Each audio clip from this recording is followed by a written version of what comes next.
Ooh, a quarter! Talk about loaded. Packed with meat and cheese and loaded with value, IHOP's loaded country potatoes are served with eggs and pancakes. Another quarter. IHOP. Come hungry, leave happy. Right about now, we could all use a pancake. And that burger. And that burrito. And IHOP's all-new melts. Yes, please. Wait. Or all-you-can-eat pancakes for $5.99? Well, I know where I'm headed. To all-you-can-eat my heart out. All right, guys. Welcome to today's show. I want to get into the latest debacle, the latest story on former President Barack Obama visiting Stanford University, speaking on how big tech is becoming too powerful in America. Well, they are. Don't get me wrong about that. But let's get into a little bit more in depth of what he actually didn't say on his speech. More on this, guys. Don't touch the dial. Ladies and gentlemen, may I have your attention, please? It's time for the final countdown. The show starts in 10, 9, 8, 7, 6, 5, 4, 3, 2, 1. Let's rock.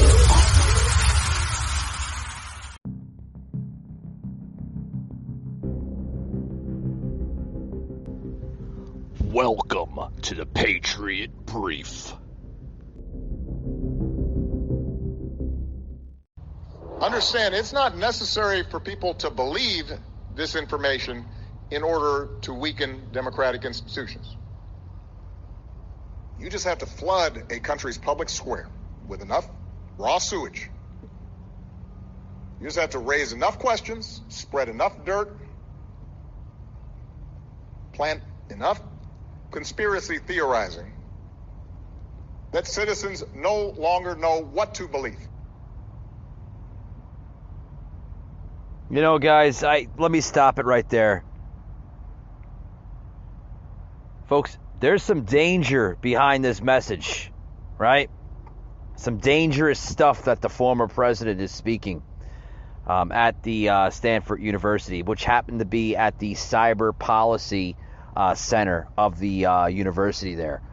Obama, urgent warning about disinformation at Stanford University. Disinformation? How is it a warning? Let's talk about what we're really, or what we should be worrying about, right, in this country, right? We're big tech, you know, where they've become so powerful in this country. They truly have. They've gotten to a point right now, folks, where they will literally take over your ability to speak your mind on the internet. It happens every single day to millions of Americans that post something on their personal account, and then here comes the people from Mark Zuckerberg's Silicon Valley there in California, right to the mat there, checking every little thing of that conversation, making sure there's no disinformation. I mean, you know, we've clearly seen it throughout this pandemic. When people were posting about COVID, all of a sudden it became COVID misinformation, right? They still are, right? No one is allowed to post anything because they're either fact-checked, shadow banned, or completely kicked off their platforms, right? Seriously. Call that a danger to someone's privacy? I think, excuse me. Now, I want to bring in a clip here from a former chief security officer at Facebook, Alex Stamos, to discuss Barack Obama's speech at Stanford University on the dangers of unchecked online disinformation. Check this out, guys. NBC News senior reporter Ben Collins has more. I'm also joined by Alex Stamos, former chief security officer at Facebook. He is now at Stanford University. Thank you for being with us. Alex, you know this industry clearly better than most. You were part of it. What was your reaction to the former president's speech? So first off, we were extremely proud to be able to host President Obama at the Stanford Cyber Policy Center. And I'm very excited that he's getting involved with this, because I think his speech demonstrated a really smart read of the current situation, and I think serves as both a call to action for Congress and tech companies, as well as a bit of a corrective to some of the really simplistic ways people have thought about disinformation. He opened up talking about disinformation as a supply and demand problem. And he talked about how tech company product choices have absolute impact on supply. But he also, unlike most political elites, talked about the demand issues and the need to kind of reduce the desire of Americans to be lied to intentionally. And I think, he really did the reading. It's wonderful and unfortunate to think about back to a president who was this kind of deeply engaged on these kinds of difficult issues. Yeah, deeply engaged. You said he was engaged. Let me say one thing here on the show. What the hell is wrong with people expressing their minds, expressing their thoughts, their opinions? What the hell is wrong with that? Why have we become a society where we're basically going to be dictate and say, oh, you're lying? Folks, are we grown-ass adults or children in grammar school? I mean, seriously, this is where our society has gone? This is where we've reached to a point of no return? Basically, the former president stating that Obama now calling for more regulatory oversight of social media giants. He wants them to step in more to screen and monitor people's activity on social media. Folks, now, this can go into several different things, right? In a democracy, right, it is the duty, and let me say this, it is the duty of the citizens to be educated and responsible for their vote, because every election, folks, has its aftermath. It can also have its own demise, too. There are outcomes for each election, and we're clearly seeing that after the last one in 2020, 2 years ago.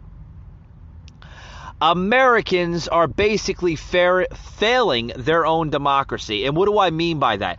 They're failing to be heard. They're failing to voice their opinions and speak up against big tech tyrants and political tyrants in that aspect.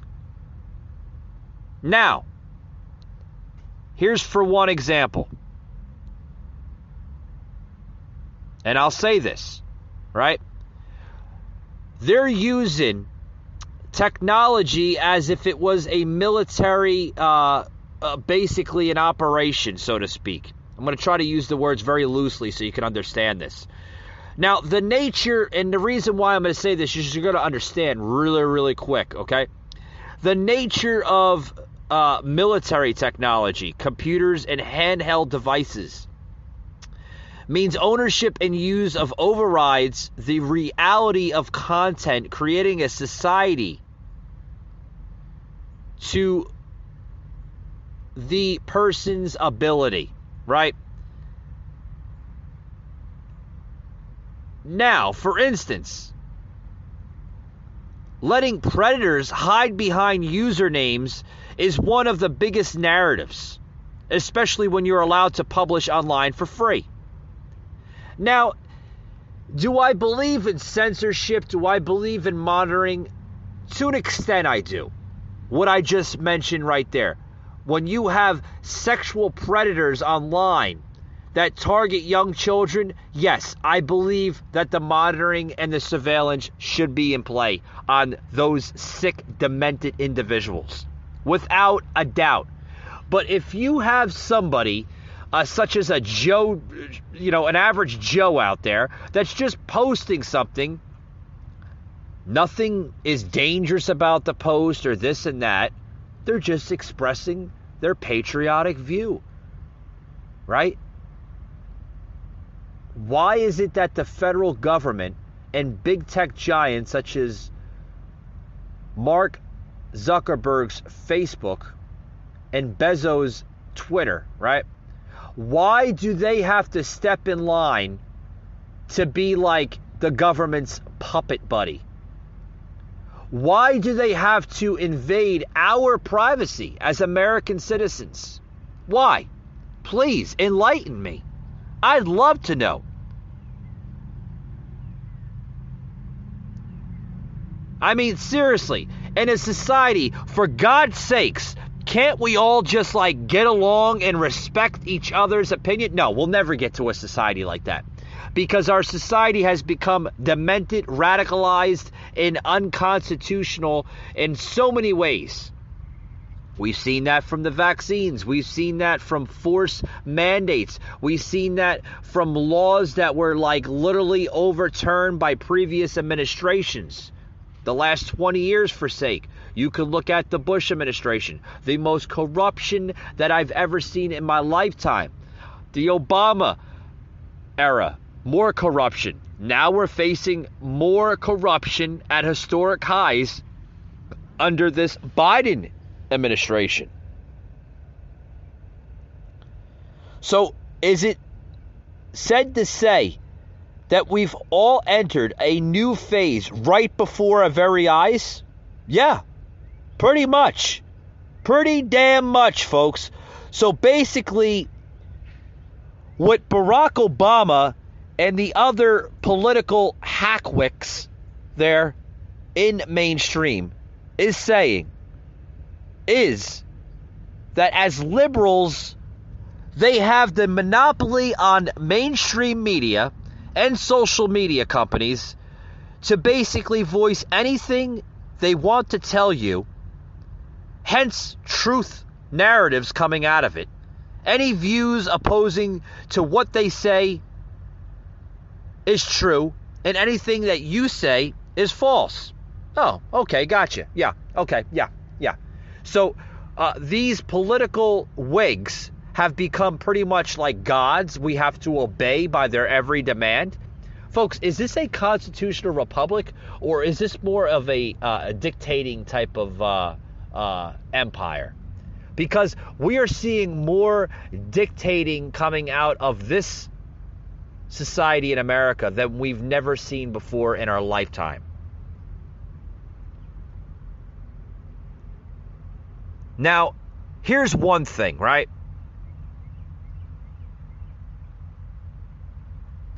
Obama needs to do one thing right here. Give an updated speech on what's really going on with big tech.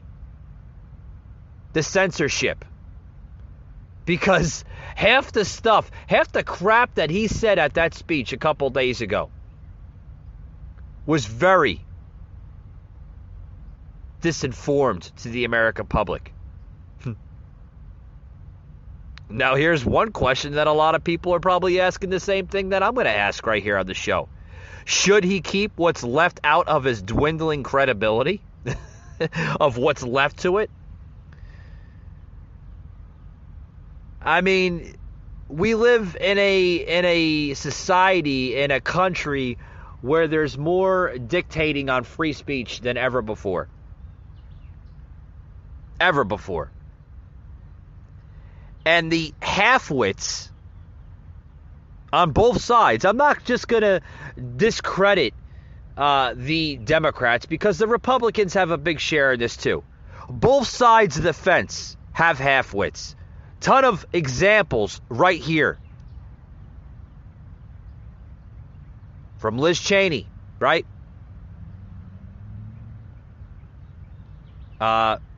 Mitt Romney, others. in that aspect.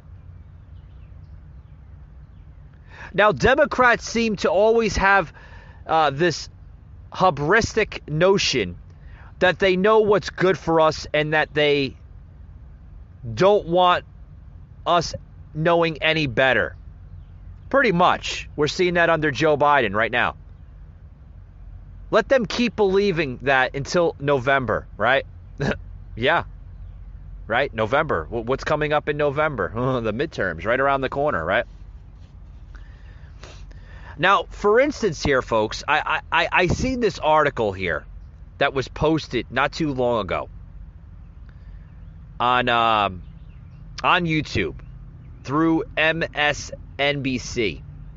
They love to post and launch a lot of radicalized videos on YouTube, which doesn't make sense. They're allowed to share that content, but a podcaster such as myself or other names in the business will post a video and will be labeled as misinformers, right, on social media or YouTube. We'll be labeled that. But here's a prime example, folks. I just spent roughly almost 10 minutes prior to this podcast episode. Thanks, producer Eric. I need water. Yeah. Thanks. I needed that.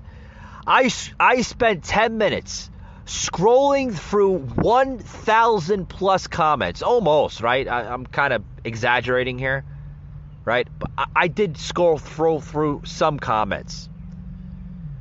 And I happened to come across some of them.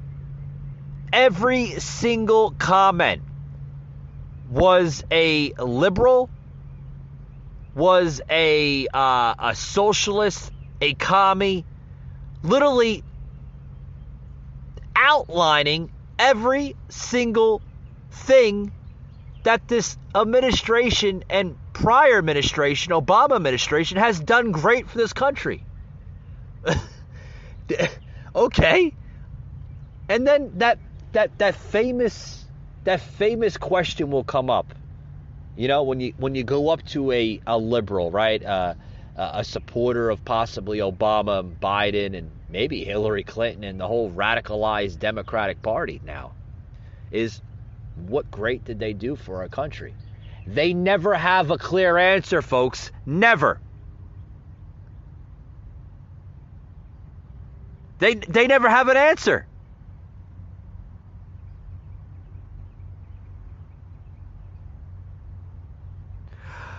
Another proposal coming out of this Democratic Party is that they're proposing that each American get one email, only one, kind of like a social security number, right? Or a home address. Usually, right? Everyone has one social security number and usually one home address. That's what they're proposing, folks. Part of the this new Green New Deal, probably, maybe. It could be in the works. You never know.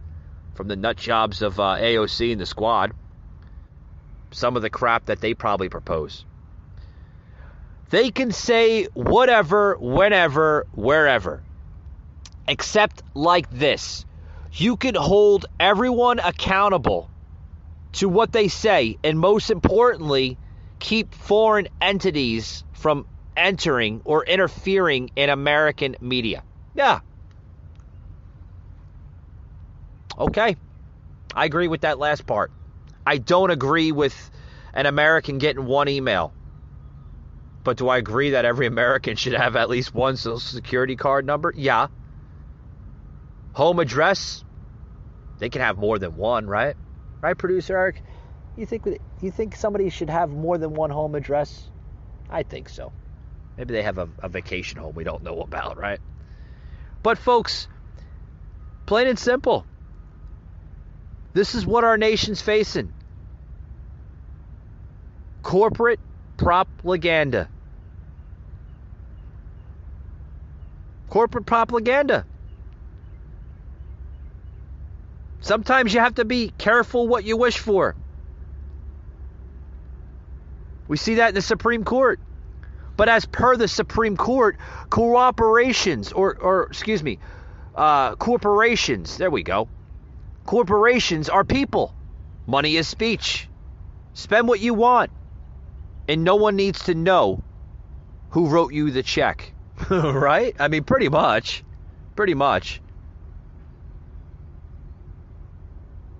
But the stubborn agenda coming from this administration is that they'll always have their narratives. Always. They'll always be 2 steps ahead of the American people. Now, here's one example, and I'm going to give you this prime example because I want to plug in another video here with Barack Obama now speaking on a weaker democracy. You're going to want to hear this, folks. Very, very important stuff here on the Patriot Angle podcast. Be right back after these short words, guys. Don't go anywhere. This episode is brought to you by Shopify. Forget the frustration of picking commerce platforms when you switch your business to Shopify, the global commerce platform that supercharges your selling wherever you sell. With Shopify, you'll harness the same intuitive features, trusted apps, and powerful analytics used by the world's leading brands. Sign up today for your $1 per month trial period at shopify.com/tech, all lowercase. That's shopify.com/tech.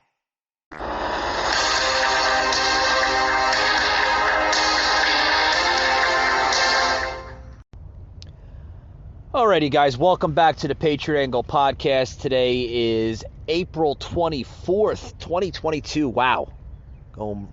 Month going by, slipping by, literally, almost into May. Welcome to the Patriot Brief, guys. Welcome. We're talking about the speech that former President Barack Obama had just laid out a few days ago at Stanford University. Now, I want to get into something very, very important. Maybe some of you didn't catch some of the comments that he had made at that speech, where basically he warns spread of disinformation is weakening democracy. Oh, you're going to want to listen to this. Check this out, guys. I mean, this is... Who do you think? Yeah. Something fierce. Thanks for that sound clip there, producer Eric. That's exactly what's about to go down. Obama literally warning of a weaker democracy? What? Now, we'll plug this in just a short little bit. But, like, some of the stuff that he says just is mindful. Mind-blowing, guys. Check out this crap that's coming out of the former president. Literally. Democracy's weakening is the profound change that's taken place in how we communicate and consume information. We see that our new information ecosystem is turbocharging some of humanity's worst impulses. NBC News senior reporter Ben Collins joins me now. Ben, nice to see you. Does Obama have any chance of breaking through the politics with this message? How is he trying to do that? Well, I'll say nobody's been successful yet. But if you can frame this as less a political debate and more about what we're taking in, the information disorder that we have in this country, you might have a better chance. That's what he's trying to say here. And what he said, he basically laid this out as a problem of sensationalism on every side. This is a yeah. Who? Ben Collins? Yeah, happened to be the senior reporter there from NBC News, a video that I just plugged into today's show. Labeling a problem? What's he labeling there, Ben Collins? What's the problem that he's labeling? First of all, the real problem that our society is facing as a nation is coming from radicalism from both sides. You're right about that. You're right about that. But what we're seeing right now is a political shift, so to speak. A huge political shift coming from a former administration of the Trump administration that was trying to reshape America in just his 4 years of presidency, from the demise and the destruction that Barack Obama has created in his 8 years of his presidency. Now, fast forward now to 2022, we see another political shift in our political system, where you have a president by the name of Joseph Biden that is causing destruction on historic highs. We're seeing it every single day. We are seeing, the weakening democracy under these failed administrations. Administrations that should never have been elected in the first place. How they get the vote by the American people is on me. I've said it from time after time.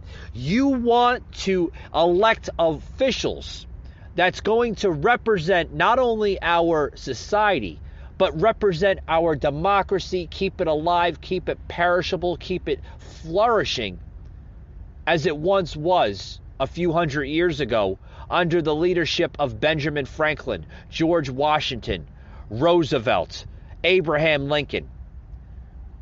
What we see today, folks, is like I said, a radicalized society that loves to pinpoint on Americans for voicing their opinions and calling us disinformationists. How in the hell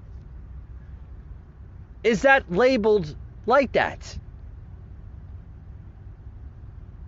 It's almost like we're going back to our grammar school selves in kindergarten and being labeled as someone that's being cruel or mean because we're picking on the nerd or the little puny peon in class, right? Is that where we have become as a society?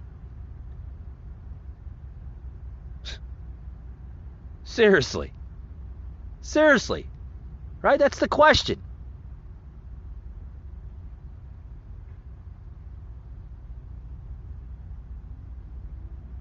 So here's one thing, folks. I'll get into this here, okay? I'll ask this question, and you can put it on my social media, whether it's Instagram at Patriot_angle_unfiltered, or shoot me a comment on my Facebook page, the Patriot Angle Podcast. Or if you're a member of our blog section on the website, patriotanglepodcast.com, you can shoot me a comment there to this question I'm about to say on the show. What do algorithms care about most, facts or fictions? They definitely feed into our perceptions. Maybe, just maybe, folks, it would help to program in good fact checking before they make it out to the gate. And what do I mean by that? And I'll repeat that again, so maybe you didn't get the last part of the question there.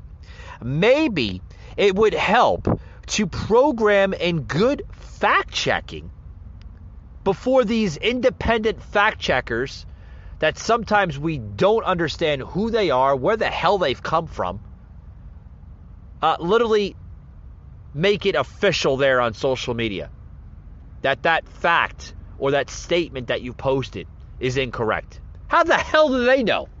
They're going off of a fucking opinion, not an actual fact. Because at the end of the day, it becomes more opinion versus opinion than actual fact versus a false narrative. Now, as I close it out here, I wanted to get into one last thing that the former president did mention, which I thought was very, very interesting.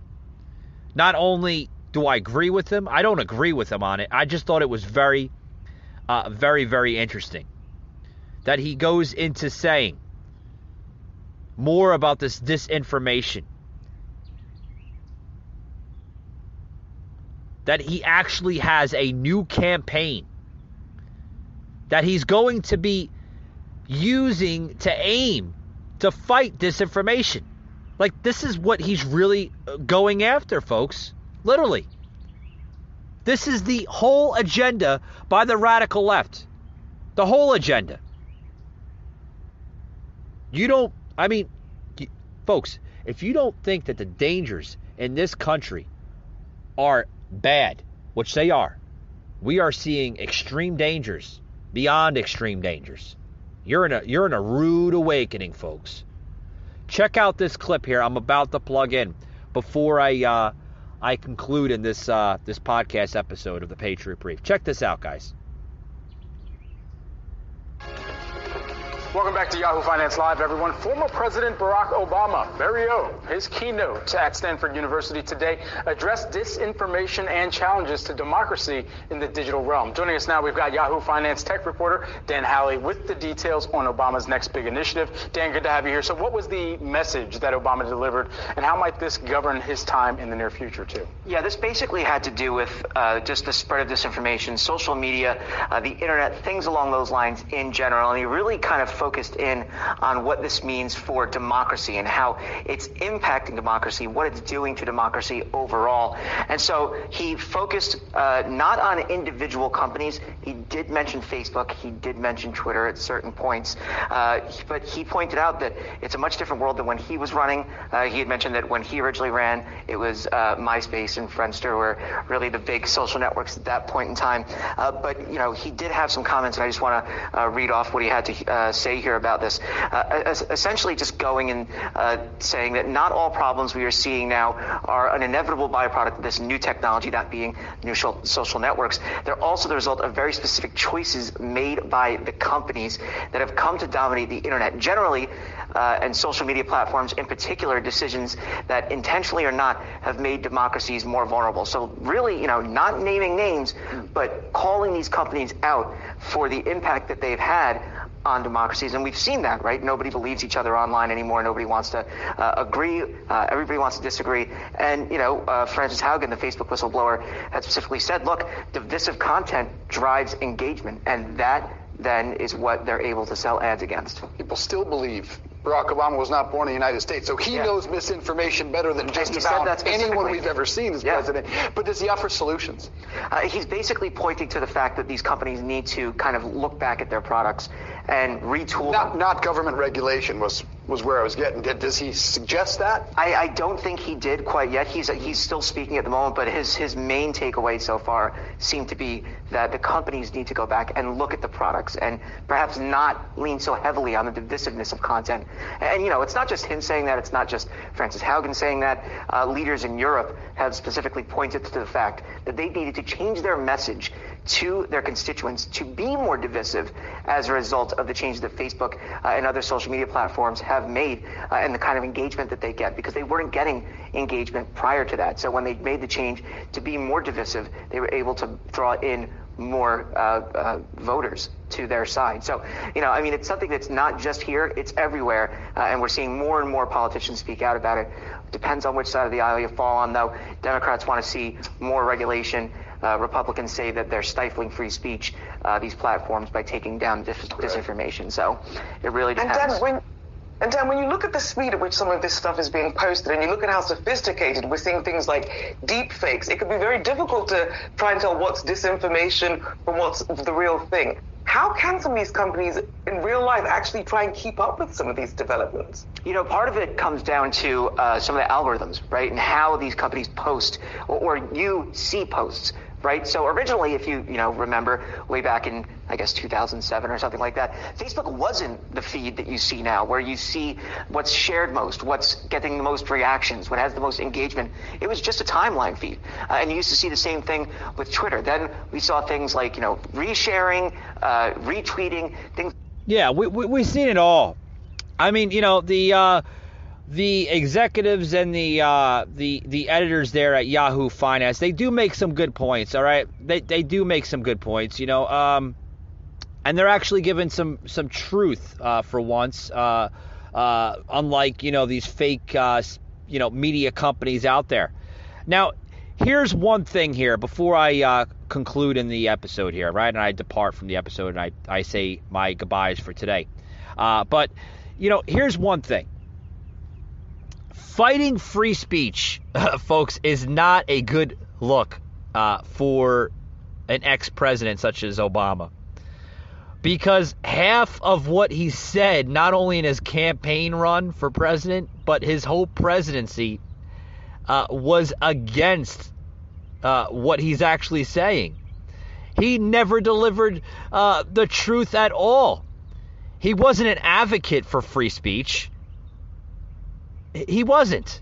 Show me one clip that President Obama actually campaigned for fighting for free speech. And maybe I'll take that back. But he was never an advocate for it to begin with. I don't think any Democratic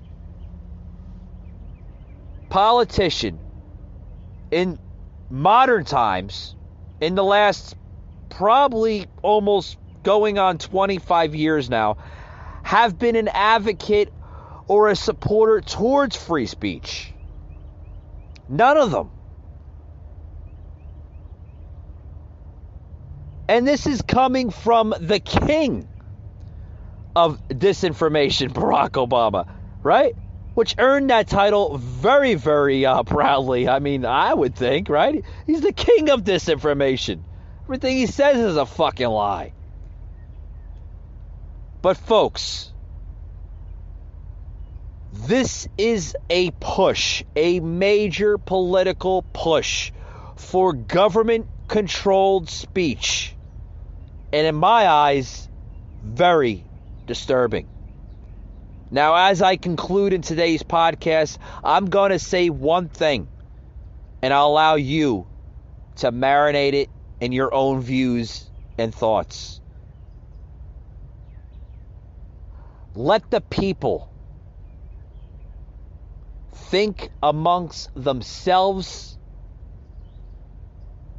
Let the people agree on their own terms. Let our opinions be loose, but yet heard. And let the people decide what's right for them. That's my closing, folks. I hope you liked today's Patriot Brief. I hope you learned something. Remember, folks, you can hear me on all major podcast platforms, such as Amazon Music and Spotify.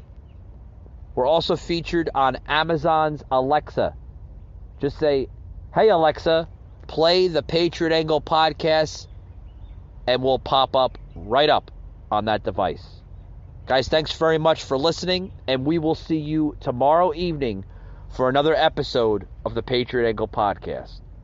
Michael Gardner, a host like no other. Unfiltered. Raw.